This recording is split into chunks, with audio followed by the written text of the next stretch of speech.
최고령도 자동지를 리병철 동지, 김정식 동지, 국방과학연구 부문의 일꾼들이 맞이했습니다.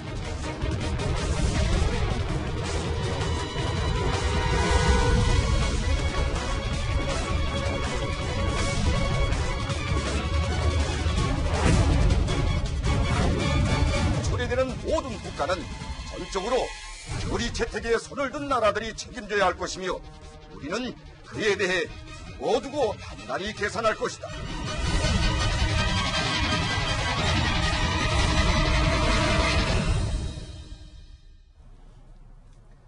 북한 미사일 개발의 핵심, 그 가운데 또 핵심은 북한 노동당 군수공업부 리병철 제1부부장과 김정식 부부장, 이 두 사람입니다. 미국은 현지 시간으로 어제 리병철과 김정식을 단독 제재 명단에 올렸습니다. 단독 제재 명단. 그러니까 이 개인 하나하나를 제재 대상으로 지목한 겁니다. 지난해 1월 트럼프 행정부가 출범한 이후 벌써 7번째 단독 제재 명단입니다. 자, 일단 이 단독 제재 명단에 오른 사람들에 대해서 좀 설명을 들어보겠습니다. 북한의 미사일 4인방, 그러니까 화성 15형 성공의 주역들, 이 네 사람 아닙니까? 근데 이 네 사람들이 개별 제재 명단에 지금 올랐다는 거잖아요. 그렇죠. 리병철 네. 군수공업부 제1부부장은 작년 8월 달에 SLBM을 쐈을 때 김정은이하고 맞담배를 폈던 사람이고, 네. 그다음에 김정식 군수공업부 부부장은 미사일 발사 성공한 직후에 김정은하고 포옹을 했던 사람입니다. 네. 그다음에 장창하 국방과학원장은 이제 최고 책임자고 과학기술적인 책임자고, 그다음에 군 전일호 군 중장은 바로 장창하 밑에 있는 바로 하겠습니다. 네. 자, 그런데 이 리병철하고 김정식, 이 두 사람은요, 요즘 보이지가 않습니다. 지금 여러 번 보도가 됐습니다만 어떻게 추정이 되고 있죠? 그렇죠. 지난 10월 이후에 사라졌기 때문에, 네. 왜냐하면 군수공업대회 당연히 주석단에 나와야 되는데 안 나왔고, 그 뒤 뭐 어떤 실험에도 나타나지 않았습니다. 네. 어떻게 보면 뭐 김정은이 셀프 제재를 한 건 아닌가 이런 생각마저 들지만은, 네.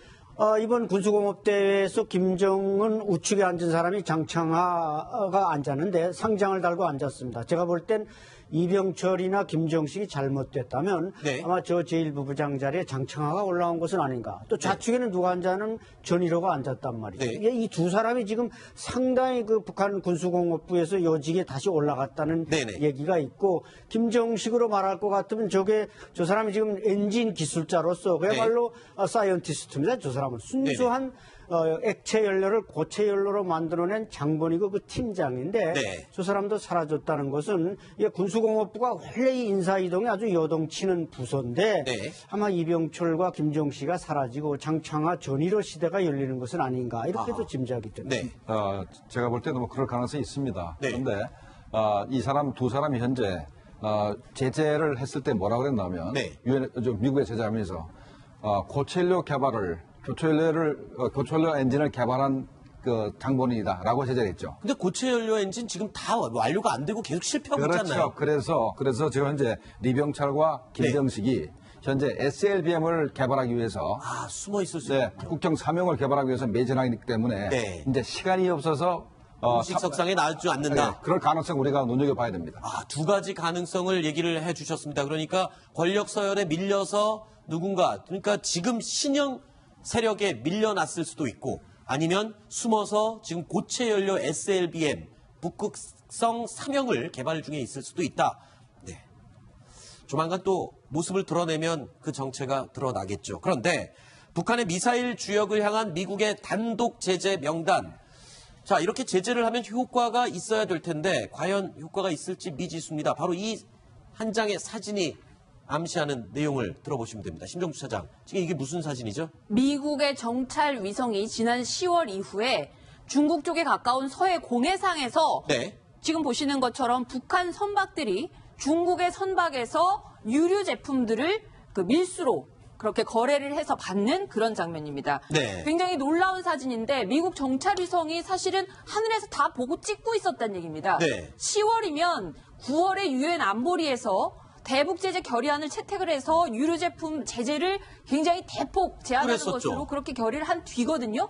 그럼에도 불구하고 중국이 누구 편인지를 보여주는 명확한 사진이다. 네. 그래서 저건 사실 미군이 갖고 있는 굉장히 기밀 사항에 속하는 그런 자료일 텐데 그게 언론에 이렇게 공개가 된 것을 보면 미국 측에서도 뭔가 메시지를 내고 싶은 것이 아니었을까. 네. 중국, 북한에 지금 어떻게 하는지 우리가 다 보고 있다. 네. 이 부분을 한 번 더 확인해주기 위해서 저런 사진들, 밀무역한 사진들을 보여준 것이라고 봅니다. 이 사진을 보니까 두 가지가 놀랍습니다. 미국은 항구에서 밀거래하고 있는 북한과 중국 선박까지 다 내려다보고 있다는 사실에 놀랐고요. 그리고 쳐다보고 있음에도 불구하고 버젓이 중국 선박과 북한 선박 거래를 하고 있다라는, 아직까지 거래를 하고 있다라는 그 사실이 놀랐습니다. 북한에 대한 강력한 경제 제재가 계속 이루어지고 있지만 뒤편에선 밀거래가 계속 이루어지고 있습니다. 기름이 저렇게 거래된다는 거는 생필품이나 다른 품목들도 거래될 가능성이 굉장히 높은 거 아닙니까? 그렇죠. 유류가 저렇게 바다에서 거래된다면 다른 네. 생필품은 국경 일대에서 두만과 압록강 연안에서 다 거래가 되고 있고 특히 네. 이제 북한은 가장 갈급한 게 유류고 또 중국에게는 이제 무연탄 철광석이 또 가장 필요합니다. 근데 지금 무연탄 철광석도 그 다 인민 무력성이 장악하고 수출을 하는데 그걸 안 하면 지금 군인들이 다 굶어 죽어야 되는 상황입니다. 네. 특히 이제 동북부 삼성 일대는 중국의 또 중공업이 다 집중 밀집된 지역 아니겠습니까? 그렇기 때문에 어떤 제재가 저렇게 비켜가면서 북한에게 틈을 주고 중국에도 틈을 주는 거 저런 문제를 우리가 봉쇄하지 않으면 북한의 진정한 제재를 가하기는 어려운 것입니다. 그래도 뭐 제재가 전혀 효과가 없는 건 아닌 것 같습니다. 지금 북한 내부에서는요, 수입 생선 자체를 구하기가 너무 힘들다 이런 말도 나오고 있거든요. 이 말은 누구한테서 나온 거죠? 그 후지모토 겐지 네네. 올해 1월 달에 이제 낙원백화점 평양 그 낙원백화점 3층에 이제 라면집을 차렸는데 네. 사실은 그 안에서 뭐 스시도 팔고 뭐 회도 팔고 여러 가지를 막 파는 겁니다. 그렇죠. 그래서 이제 이 사람이 그 말하자면 좋은 생선을 수입의 생선 특히 네. 그러니까 옛날에 김정일 때는 저 사람이 김정일이가 뭐 다랑어 뱃살 스시가 먹고 싶다 그럼 바로 비행기 타고 일본 가서 사오고 그러지 않았습니까? 네네네. 근데 요즘 이제 제재가 촘촘하니까 가서 사올 수도 없고 돈도 다 떨어졌고 근데 네. 북한 배들이 잡아오는